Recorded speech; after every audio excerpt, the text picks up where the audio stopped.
Hello students, welcome my YouTube channel. बच्चों, एक बार फिर से आ गए हैं हम आपके लिए सामान्य हिंदी में अलंकार से संबंधित कुछ महत्वपूर्ण प्रीवियस ईयर क्वेश्चन लेकर, जो कि आपकी आगामी परीक्षा के लिए बहुत महत्वपूर्ण साबित होने वाले हैं। तो चलिए बच्चों, वीडियो प्रारंभ करते हैं।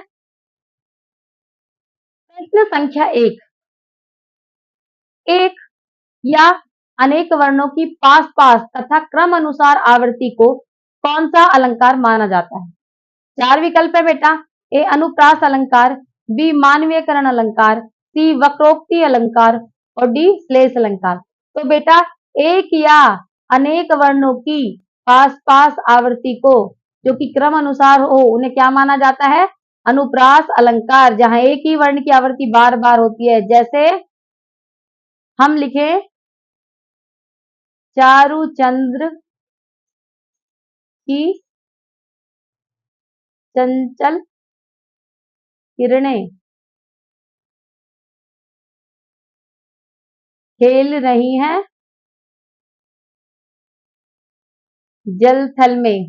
ठीक है बेटा, देखिए यहाँ पे च च च तीन बार आया है। कौन सा अलंकार होगा बेटा? अनुप्रास अलंकार। और दोबारा देखते हैं हम, जैसे चंदू के चाचा ने चंदू की चाची को चांदनी रात में चांदी की चम्मच से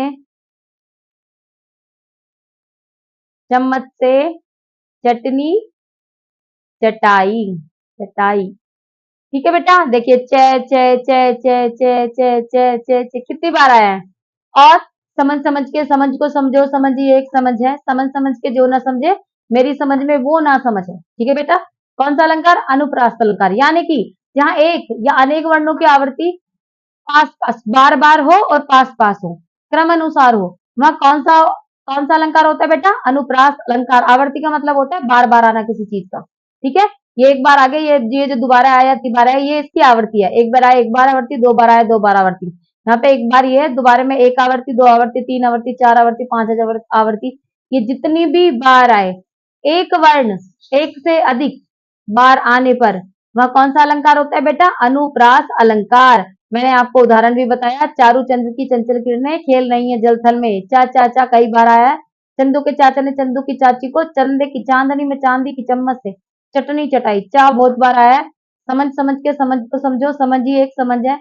इसमें समझ स बहुत बार आया है। तो कौन सा अलंकार हो जाएगा बेटा? अनुप्रास अलंकार। चलिए प्रश्न संख्या 2। राम रमापति कर धनु लेहु, यह कौन सा अलंकार है? चार विकल्प है बेटा। ए यमक, बी श्लेष, सी अनुप्रास और डी वक्रोक्ति। तो बेटा रा कितनी बार आया? दो बार। तो कौन सा अलंकार हो जाएगा? अनुप्रास अलंकार। प्रश्न संख्या 3। वही मनुष्य है कि जो मनुष्य के लिए मरे, वाक्य में कौन सा अलंकार है? ए चार विकल्प है बेटा। ए श्लेष अलंकार, बी यमक अलंकार, सी रूपक अलंकार और डी अनुप्रास अलंकार। तो बेटा वही मनुष्य है कि जो मनुष्य के लिए मरे। मनुष्य मनुष्य दो बार आया है इसमें, तो कौन सा अलंकार हो जाएगा बेटा? अनुप्रास अलंकार, क्योंकि दोनों का अर्थ एक ही है। मनुष्य मानव से ही लिया गया है, अर्थ अलग नहीं है। अगर इन दोनों का अर्थ अलग होता तो बेटा ये अलंकार बदल जाता, लेकिन यमक अलंकार हो जाता, लेकिन यहाँ दोनों का अर्थ सेम ही है, कुछ परिवर्तन के साथ आया है केवल। तो कौन सा अलंकार हो जाएगा बेटा? डी विकल्प आपका बिल्कुल सही है, अनुप्रास अलंकार। प्रश्न संख्या 4। इस करुणा कलित हृदय में अब विकल रागनी बजती है, इन पंक्तियों में करुणा कलित अभिव्यक्ति में कौन सा अलंकार है? चार विकल्प है बेटा। अंत्यानुप्रास अलंकार, बी श्रुत्यानुप्रास अलंकार, सी लाटानुप्रास अलंकार और डी छेकानुप्रास अलंकार। तो बेटा करुण कदली में छेकानुप्रास अलंकार है। छेकानुप्रास अलंकार कहाँ होता है? जहां एक वर्ण की आवृत्ति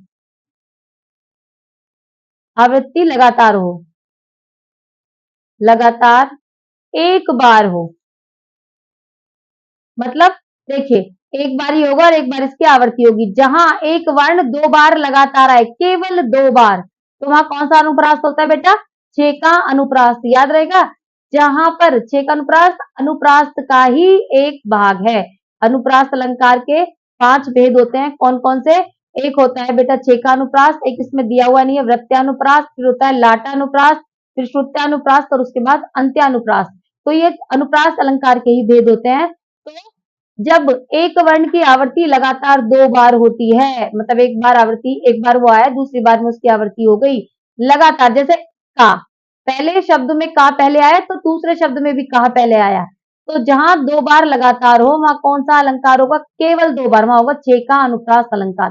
ठीक है बेटा, जहां केवल 2 बार एक ही वर्ण लगातार आया हो, पहले शब्द में भी दूसरे शब्द में भी, तो याद रहेगा ना कौन सा अलंकार? छे का अनुप्रास अलंकार। और अनुप्रास अलंकार कितने प्रकार के होते हैं बेटा? 5 प्रकार के होते हैं। क्या होते हैं? अनुप्रास अलंकार, अनुप्रास अलंकार कितने प्रकार के होते हैं? 5 प्रकार के, सॉरी 5 प्रकार के। ये देखिए 4 प्रकार इसमें दिए हुए हैं और 5वां प्रकार होता है बेटा प्रत्यानुप्रास। ठीक है, ये है 5वां प्रकार।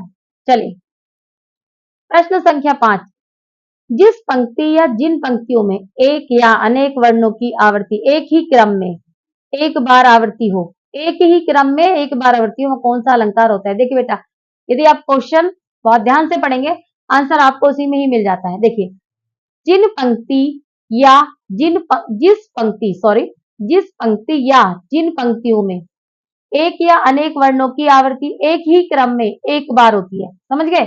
एक या अनेक वर्णों की आवृत्ति एक ही क्रम में एक बार हो, वहां कौन सा अलंकार होता है?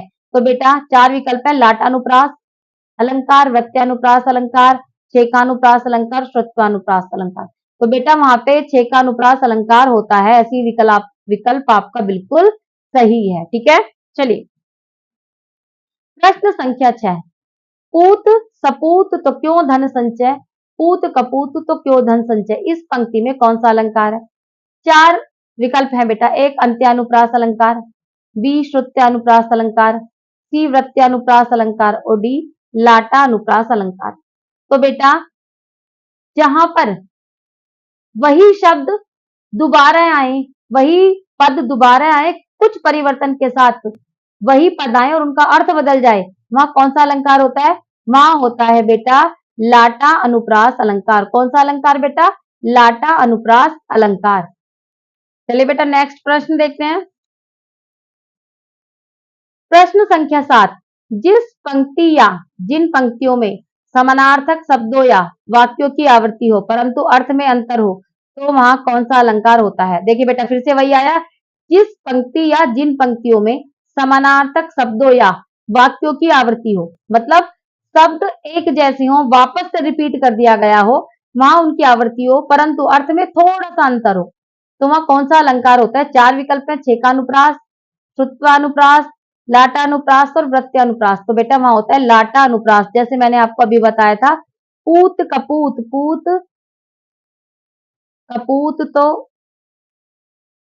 क्यों धन संचय,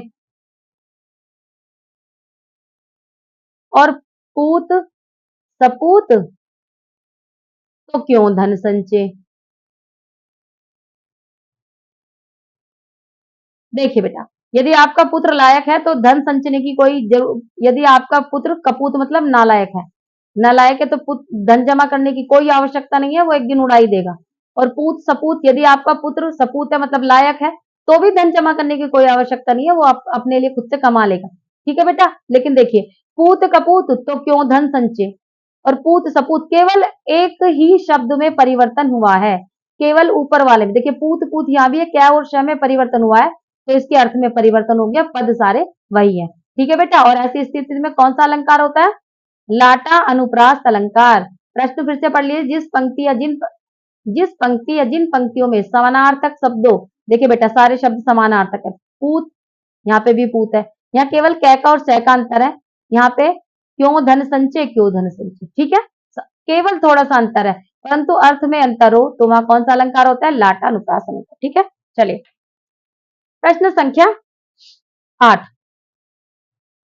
जिस पंक्ति या जिन पंक्तियों में एक ही उच्चारण स्थान से उच्चारित होने वाले वर्णों की आवृत्ति होती है, तो वहां कौन सा अलंकार होता है? ठीक है बेटा, फिर से क्वेश्चन रिपीट करते हैं। जिस पंक्ति या जिन पंक्तियों में एक ही उच्चारण स्थान से उच्चारित होने वाले वर्णों की आवृत्ति होती है तो वहां कौन सा अलंकार होता है? 4 विकल्प है बेटा। ए छेकानुप्रास अलंकार, बी वृत्यानुप्रास अलंकार, सी लाटानुप्रास अलंकार और डी श्रुत्यानुप्रास अलंकार। तो बेटा जिन पंक्तियों में एक ही उच्चारण स्थान से उच्चारित होने वाले वर्णों की आवृत्ति होती है वहां पर श्रुत्यानुप्रास अलंकार होता है। उच्चारण स्थान कौन कौन से होते हैं बेटा? कंठ, तालु, मूर्धा, दंत, ओष्ठ। ठीक है, ये हमारे उच्चारण स्थान होते हैं। और उन पंक्तियों में क्या होता है बेटा? या तो कैसे ही उच्चारित होने वाले शब्द होंगे, तैसे ही उच्चारित होने वाले शब्द होंगे, कई बार मूर्धा से उच्चारित होने वाले शब्द होंगे, वहां पर श्रुत्यानुप्रास अलंकार होता है। ठीक है बेटा, चलिए प्रश्न संख्या 9। तुलसीदास सीदती निस दिन देखत तुमरी निठुराई। इन पंक्तियों में कौन सा अलंकार है? ए श्रुत्यानुप्रास अलंकार, बी अंत्यानुप्रास अलंकार, सी लाटानुप्रास अलंकार और डी वृत्यानुप्रास अलंकार। ठीक है बेटा, अब देखिए पीछे आपने क्या पढ़ा था? जहां पर एक ही स्थान से उच्चारित होने वाले वर्णों की आवृत्ति हो। तुलसी सीदती निस्दिन, इसमें कौन सा अलंकार है बेटा? ए श्रुत्यानुप्रास अलंकार। क्यों? श्रुत्यानुप्रास अलंकार कौन सा होता है? जो एक ही स्थान से उच्चारित होने वाले शब्द जिस पंक्ति में ज्यादा होते हैं वो वाली पंक्तियां है। जैसे देखिए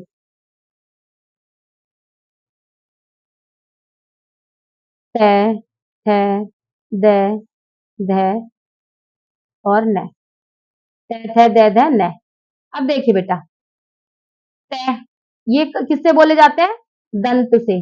लरा तुलसा नाम दंत्य। अब देखिए त, ठीक है, ल, ये किससे? द, त, ये किससे बोले जा रहे हैं बेटा? ये बोले जा रहे हैं दंत से। ल, त, द किससे बोले जा रहे हैं बोला बेटा? ये किससे बोले जा रहे हैं? दंत से। ये सब दंत से, यानी कि दंत से बोले जाने वाले, एक ही स्थान से बोले जाने वाले वर्ण जब एक पंक्ति में ही आए तो वो कौन सा अलंकार होता है? श्रुत्या अनुप्रास अलंकार। ठीक है बेटा, ये जो आपका क्वेश्चन है तुलसीदास सीदती निस दिन देखत तुमरी निठुराई, ये बार बार आता है, आप इस पंक्ति को ही याद कर लीजिए बेटा। ठीक है, चलिए प्रश्न संख्या 10। कंकन किकनी नुपुर धुनि सुनी, इस पंक्ति में कौन सा अलंकार है? ठीक है बेटा, 4 विकल्प है। ए अंत्यानुप्रास अलंकार, बी लाटानुप्रास अलंकार, सी श्रुत्यानुप्रास अलंकार, डी वृत्यानुप्रास अलंकार।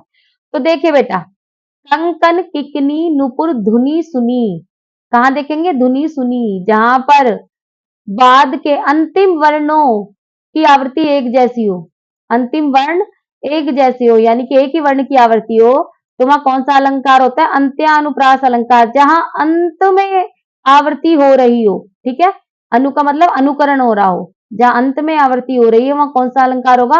अंत्यानुप्रास अलंकार। और देखिए इसमें क्या हो रहा है? इसमें बाद में, जहां बाद के शब्दों में जो बाद के वर्ण होंगे वो आपस में मिल रहे हो, यानी कि तुकबंदी हो रही हो बेटा, वहां पे कौन सा अलंकार होगा? अंत्यानुप्रास अलंकार। यहाँ पे क्या है? धुनि सुनी। ठीक है बेटा, चलिए नेक्स्ट प्रश्न देखते हैं।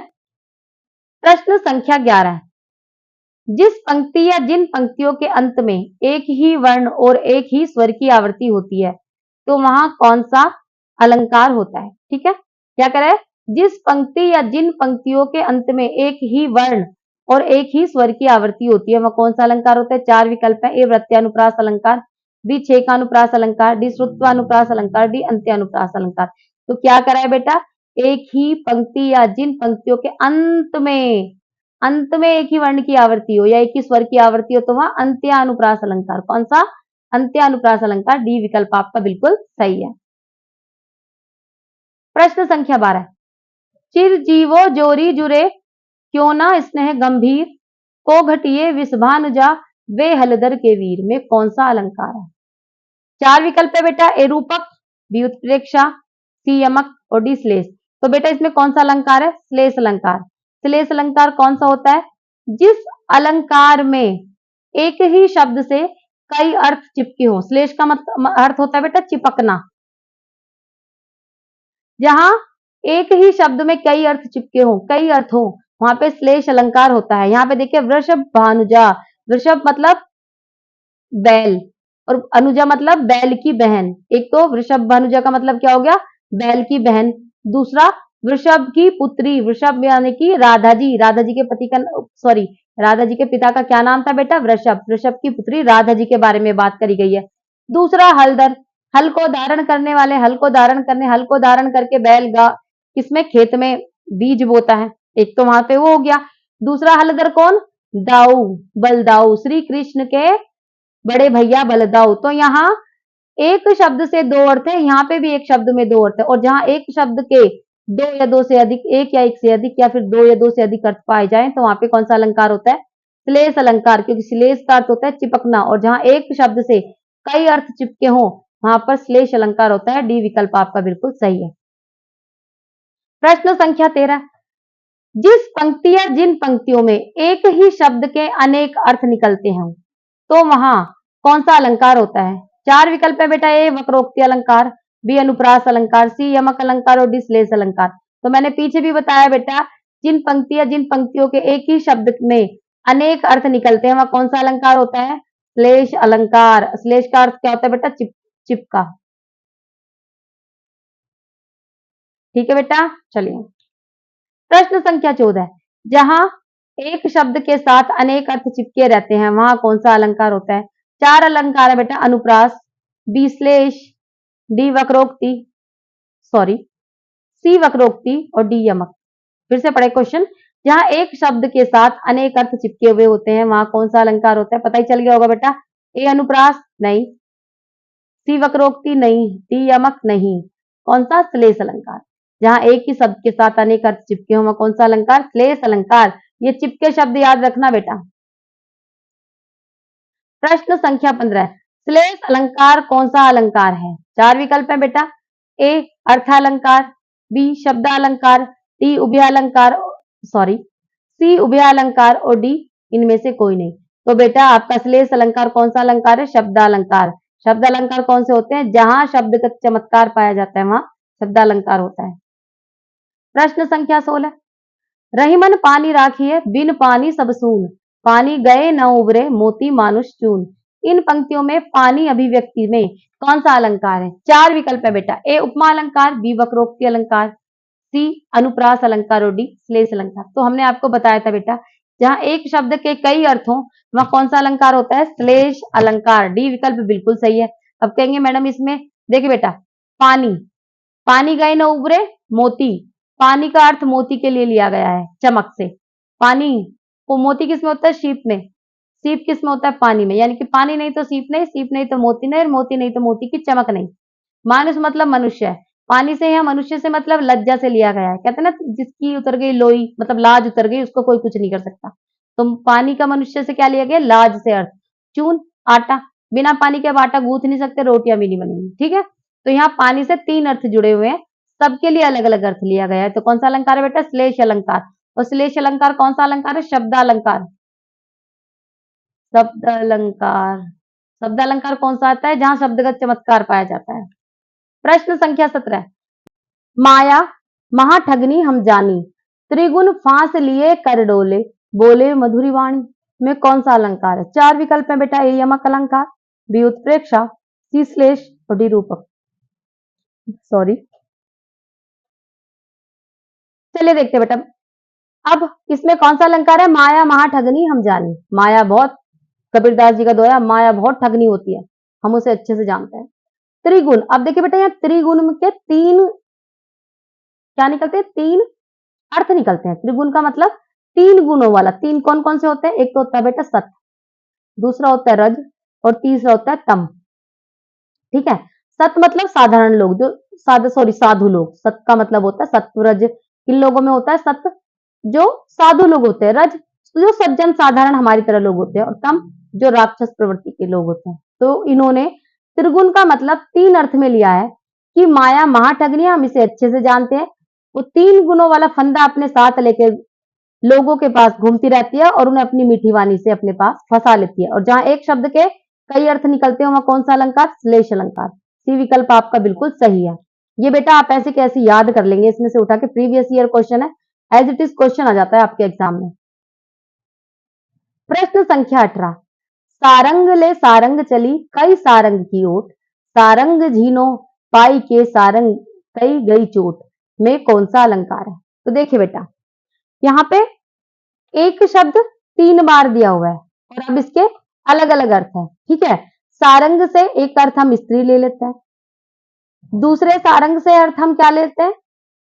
दूसरे सारंग से अर्थ हम ले लेते हैं दिया, दिया चिराग जो जला रहता है, और तीसरे सारंग से हम ले लेते हैं उसका ओढ़नी, मतलब दुपट्टा जो उसने ओढ़ा हुआ है। अब देखिए, स्त्री दिए को लेकर सारंग मतलब अपने दुपट्टे की ओट में चली, सारंग झीनो पड़ गया। अब सारंग क्या हो गया? उसका जो दुपट्टा था वो झीना पड़ गया। सारंग कई गई चोट, सारंग से यहां इसने किससे लिया? हवा से। ठीक है, हवा आई और वो उसके दुपट्टे में घुस के उसने उसके किसे प्रकाश को बुझाने की कोशिश की। तो बेटा, जहां एक शब्द कई बार आए और उसके प्रत्येक बार अलग अलग अर्थ हो, तो वह कौन सा अलंकार होगा बेटा? यमक अलंकार। कौन सा? यमक अलंकार। यहाँ पे ये ए विकल्प आपका बिल्कुल सही है। अगला प्रश्न देखते हैं बेटा, प्रश्न संख्या 19, 3 बेर खाती थी वो 3 बेर खाती है, यह किस अलंकार का उदाहरण है? ए उपमा, बी वक्रोक्ति, सी श्लेष और डी यमक। तो बेटा कौन सा अलंकार है? जब क्या कोई शब्द 2 बार आए या कोई पद 2 बार आए और दोनों बार उनके अलग अलग अर्थ हो, तो वह कौन सा अलंकार होता है? वह होता है बेटा यमक अलंकार। कैसे? देखिए, 3 बेर खाती थी, यहाँ पे क्या आया? 3 बेर। 3 बेर मतलब वो 3 बार खाती थी, 3 बार, दिन में को 3 बार खाती थी, वो 3 बेर खाती है। अब वो क्या करती है? केवल केवल 3 बेर खाकर जिंदा रहती है। 3 बेर, बेर का अर्थ यहाँ पे फल से लिया गया है और यहाँ पे 3 बार से। ठीक है, दोनों का अर्थ अलग अलग है बेटा। यहाँ का अर्थ बेर का किससे लिया गया? 3 बार से, और यहाँ 3 बेर का अर्थ किससे लिया है? बेर फल से, जो झाड़ी के ऊपर लगता है। यानी कि जो कभी 3 बेर खाती थी, अब वो केवल 3 बेर खाकर ही जिंदा रहती है। ये कौन सा अलंकार है बेटा? तो कौन सा अलंकार हुआ? जहां शब्द कोई शब्द 2 बार आए, प्रत्येक बार उसके अलग अलग अर्थ हो, 2 बार या 2 से अधिक बार आए, तो उसके प्रत्येक बार अलग अलग अर्थ हो, कौन सा अलंकार होगा? यमक अलंकार। समझ में आ गया बेटा? जब कोई शब्द 2 से अधिक बार आए और प्रत्येक बार उसके अलग अलग अर्थ होते हैं, तो कौन सा अलंकार होता है? वहां यमक अलंकार। डी विकल्प बेटा आपका बिल्कुल सही है। समझ गए? चलिए अगला प्रश्न देखते हैं, प्रश्न संख्या 20, शब्दों की आवर्ती इसमें से किस अलंकार में होती है? तो बेटा 4 विकल्प है, ए यमक, बी वक्रोक्ति, सी अनुप्रास और डी श्लेष। तो बेटा देखिए, शब्दों की आवर्ती किसमें होती है? यमक अलंकार में। ए विकल्प आपका बिल्कुल सही है। अनुप्रास में वर्णों की आवर्ती होती है बेटा, वर्ण क, ख, ग, ग। शब्द कनक, यानी कि एक शब्द में ये देखिए 3 वर्ण है और ये वर्ण अलग अलग है। अनुप्रास में वर्णों की आवर्ती होती है, यमक में शब्दों की आवर्ती होती है, इसलिए कंफ्यूज मत हो जाना। श्लेष अलंकार में एक शब्द के कई अर्थ होते हैं, कई अर्थ होते हैं। और क्या होता है? और वक्रोक्ति में क्या होता है? बात को इस तरह से घुमा फिरा कर कहा जाता है, टेढ़ी उक्ति होती है, इसलिए वो वक्रोक्ति होती है। प्रश्न संख्या 21, जिस पंक्ति या जिन पंक्तियों में एक शब्द या शब्द समूह अनेक बार आए किंतु उसका अर्थ प्रत्येक बार भिन्न हो, वहां कौन सा अलंकार होता है? ठीक है बेटा, तो देखिए, ए श्लेष अलंकार, बी अनुप्रास अलंकार, सी यमक अलंकार और डी वक्रोक्ति अलंकार। देखिए बेटा, ये प्रीवियस ईयर क्वेश्चन है, इससे बार बार घूमकर अलग अलग तरह से क्वेश्चन आ रहे हैं। यदि आप क्वेश्चन ध्यान से पढ़ोगे तो आपको आंसर उसी में मिल जाएगा। मैंने अभी पीछे आपको बताया कि जिस पंक्ति या जिन पंक्तियों में एक शब्द या शब्द समूह अनेक बार आए किंतु उसका अर्थ प्रत्येक बार भिन्न हो, मतलब अलग हो, तो वहां कौन सा अलंकार होता है बेटा? यमक अलंकार। सी विकल्प आपका बिल्कुल सही है। प्रश्न संख्या 22, कबीरा सोई पीर है जे जाने पर पीर, जे पर पीर न जानही सो काफिर बेपीर। तो 4 इसमें कौन सा अलंकार है? ठीक है बेटा, 4 विकल्प है, ए श्लेष, बी रूपक, सी पुनरुक्ति और डी यमक। तो देखिए बेटा, कबीर सोई पीर है जे जाने पर पीर, कबीरदास जी कहते हैं वही व्यक्ति अच्छा है जो दूसरे की पीड़ा को जानता है। जे परपीर न जानही सो काफिर बेपीर, और जो परपीर को नहीं जानता, बेप्रीत होता है, वो व्यक्ति क्या होता है? काफिर होता है। तो बेटा इसमें से कौन सा अलंकार हो जाएगा इसमें? यमक अलंकार, क्योंकि एक शब्द कई बार आ रहा है, बार बार आ रहा है, और उसके अर्थ क्या हो रहे बेटा? अलग अलग हो रहे हैं। ठीक है, चलिए बेटा अगला प्रश्न देखते हैं। प्रश्न संख्या 23, पीपर पात सरिस मन डोला, इसमें कौन सा अलंकार है? देखिए बेटा 4 विकल्प है। ए उपमा, बी उत्प्रेक्षा, सी रूपक और डी अनुप्रास। तो बेटा जहां उपमेय में उपमान की समानता दिखाई जाए, कौन सा अलंकार होगा?